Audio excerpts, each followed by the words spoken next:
Hello guys, कैसे हैं आप लोग। होप आप लोग बहुत अच्छे होंगे। So welcome to Aspire classes. So आज हम स्टार्ट करने वाले हैं लॉ ऑफ डिमांड। यहाँ पर हम लोगों ने अभी तक आपका चैप्टर फर्स्ट कवर कर लिया है, चैप्टर सेकंड कवर कर लिया है, चैप्टर थर्ड है जिसमें हमने अभी तक आपके factor, determinants of demand and meaning of demand को कवर कर चुके हैं। आज हम देखेंगे कि लॉ ऑफ डिमांड क्या होता है, उसके एक्सेप्शंस क्या होते हैं, ये सारी चीज़ें आज हम कवर करेंगे। चलिए स्टार्ट करते हैं हम लोग।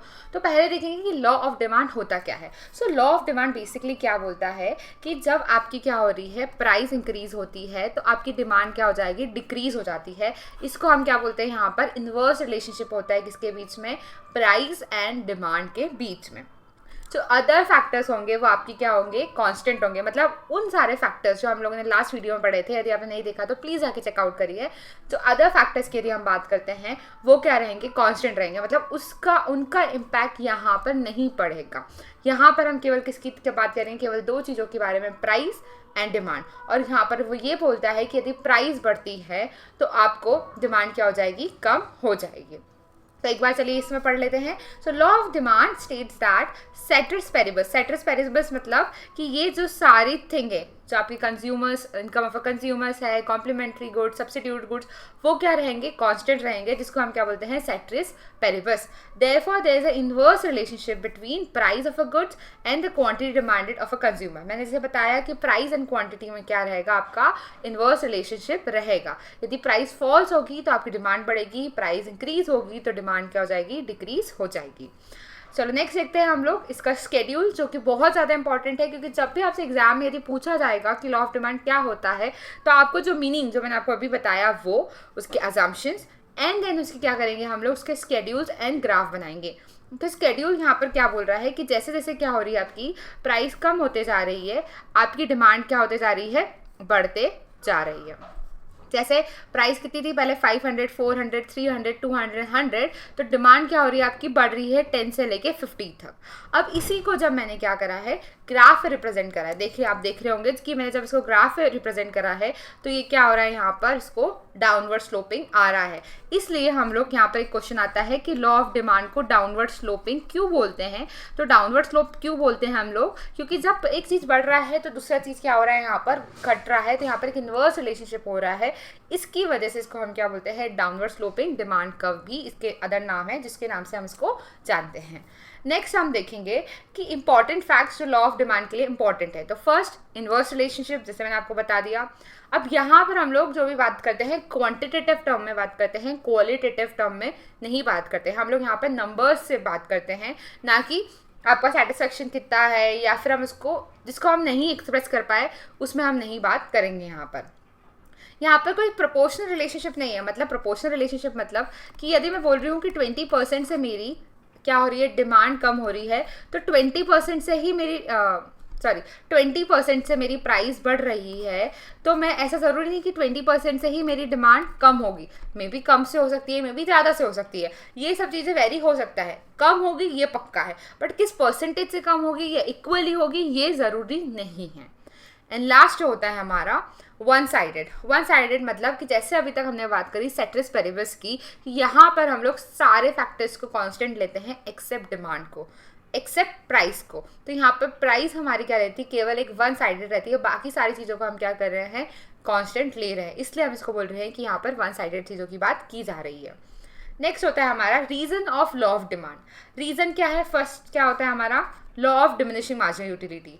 Law of diminishing marginal utility क्या बोलता है कि जैसे जैसे आप कंज्यूम करते जाते हो ज़्यादा यूनिट्स, वैसे वैसे आपका सेटिस्फेक्शन क्या होता जाता है, हर सक्सेसिव यूनिट्स के साथ कम होता जाता है।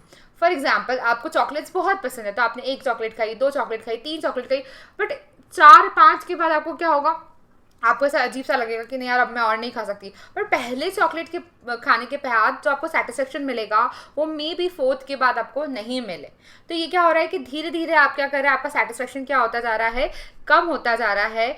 क्यों, क्योंकि आप अपने जो कंजप्शन ऑफ वो यूनिट्स के क्या हो रहे हो, बढ़ाते जा रहे हो, तो आपका जो आपका सेटिस्फेक्शन है वो क्या होता जा रहा है, कम होता जा रहा है। नेक्स्ट होता है सब्स्टिट्यूट इफेक्ट। सब्स्टिट्यूट इफेक्ट क्या बोलता है कि यदि एक कमोडिटी की प्राइस बढ़ती है, फॉर एग्जांपल आपकी पेप्सी की प्राइस बढ़ेगी, पेप्सी की प्राइस बढ़ती है तो कोक की डिमांड क्या हो जाएगी, आपकी भी बढ़ जाएगी। कोक की डिमांड भी क्या हो जाएगी, यहाँ पर आपकी बढ़ जाएगी। तो यहाँ पर क्या होता है कि जर्नली कंज्यूमर की एक टेंडेंसी होती है कि हम दो चीज़ों को क्या करते हैं, कंपेयर करते हैं, और जो सस्ता होता है जनरली हम क्या करते हैं, उसको हम क्या कर लेते हैं, कंज्यूम करते हैं, क्योंकि हमारे दिमाग में है कि भैया जो सस्ता है हम उसी को यूज़ करेंगे ना, बट क्योंकि दोनों चीज़ें सेम है तो सस्ती है वो यूज़ करें तो बेटर है। नेक्स्ट होता है हमारा इनकम इफेक्ट। यहाँ पर इनकम इफेक्ट के बारे में बात की गई है कि फॉर एग्जांपल यहाँ पर बोल रहा है कि effect on demand when real income of a consumer change due to change in price of a given commodity. मतलब फॉर एग्जांपल यदि मैं बोलती हूँ कि पहले मैं 100 रुपीज़ क्या कर रही थी, स्पेंड कर रही थी मिल्क के ऊपर, मेरी इनकम कितनी थी 2000 रुपीज़। अब 2000 में से मैं 100 रुपीज़ किस पे खर्च कर रही थी, मिल्क पे कर रही थी, तो अब मेरे पास क्या हुआ, 1900 रुपीज़ ही बचे। बट फॉर एग्जाम्पल मिल्क क्या हो गया, रिड्यूस हो गया, कितना हो गया, 100 से 70 हो गया।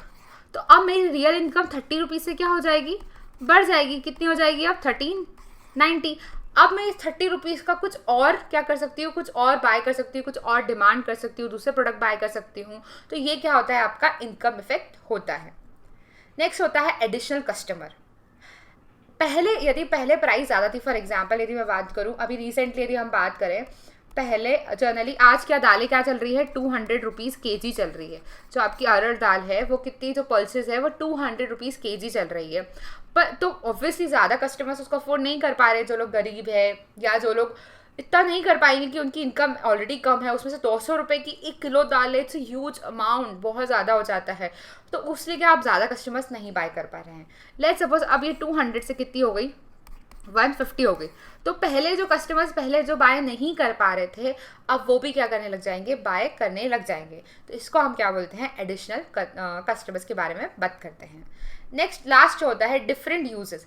डिफरेंट यूजेस मतलब फॉर एग्जांपल जैसे बात करें हम मिल्क, इलेक्ट्रिसिटी, इनकी क्या रहती है, डिफरेंट यूजेस रहती हैं। मिल्क से आप कर्ड बना सकते हो, आप मिठाइयाँ बना सकते हो, आप बटर मिल्क बना सकते हो, इतनी सारी चीज़ें बना सकते हो। तो जब ये चीप रहता है तो आप बहुत सारी चीज़ें बना लेते हो, ये भी बना लो, ये भी बना लो, ये भी। बट जैसे ही प्राइस बढ़ेगी तो आपकी यूसेज क्या हो जाएंगे, एकदम कम हो जाते हैं। अब आप वही चीज़ें मतलब आप क्या करते हो, आप वही चीज़ें बनाते हो जब ज़रूरत है। फॉर एग्जाम्पल पहले दूध की प्राइस हुआ करती थी 30 रुपीज़, तो आपकी दादी या आपके घर में कोई भी एल्डर पीपल हो, उनसे पूछना कि आप दूध की कितनी सारी चीज़ें बना लेते थे। बट अब क्या होने लग गया, 70 रुपीज़ के.जी आने लग गया आपका क्या, मिल्क।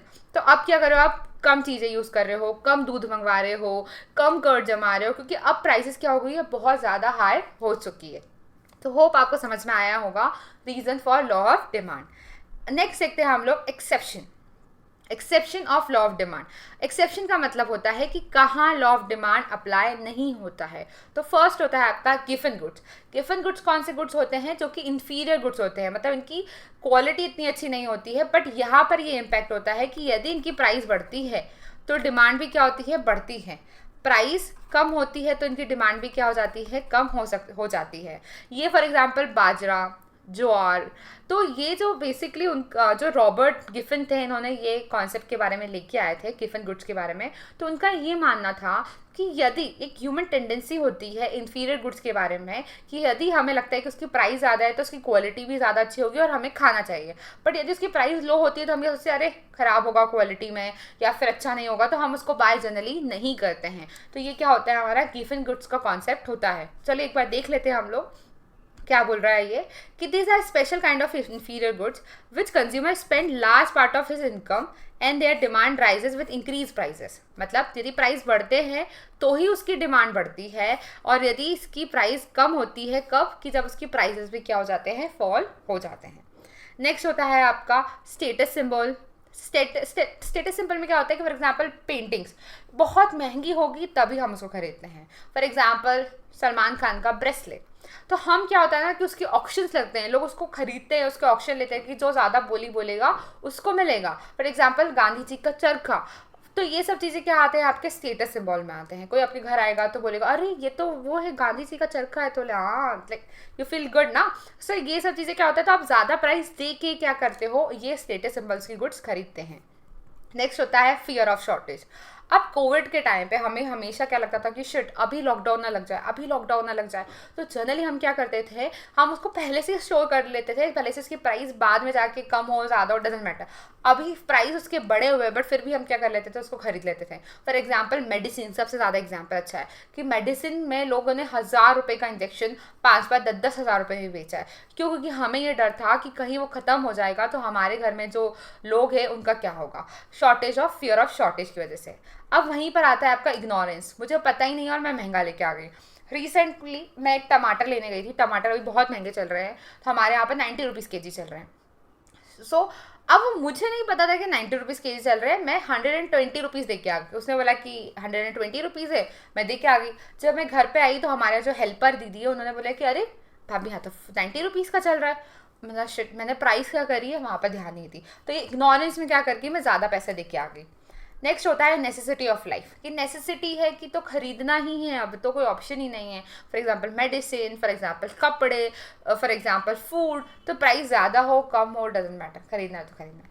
एंड लास्ट होता है change of weather. Change of weather में क्या होता है आपका कि यदि वेदर चेंज हो रहा है, फॉर एग्जांपल अब एकदम से बारिश आ गई और मैं बाहर हूँ, तो मुझे अम्ब्रेला खरीदना ही पड़ेगा, वो कितने भी महंगा हो, क्योंकि वो मेरे लिए क्या हो जाएगा, ज़रूरत हो जाएगी। यदि मैं नहीं खरीदूंगी तो मैं भीग जाऊंगी। तो इस वजह से इसको हम बोलते हैं चेंज इन वेदर। अब चेंज इन वेदर के टाइम पे भी हम प्राइस ही देखने जाएंगे और वहाँ से बोलेंगे अरे भैया आप तो महंगा दे रहे हो और कैसे दे रहे हो, नहीं नहीं, तो जितने में देगा उतने में हम खरीद के आ जाएंगे, क्योंकि तो मुझे तो ज़रूरत है ना उसकी अम्ब्रेला की या फिर उसकी रेनकोट की। तो इसको हम बोलते हैं exception of law of demand.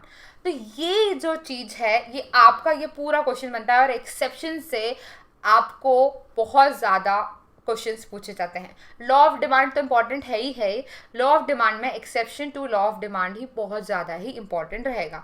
तो होप आपको समझ में आया होगा, समझ में आया हो तो प्लीज़ लाइक करिए, सब्सक्राइब करिए, ज़्यादा से ज़्यादा शेयर करिए। Bye guys.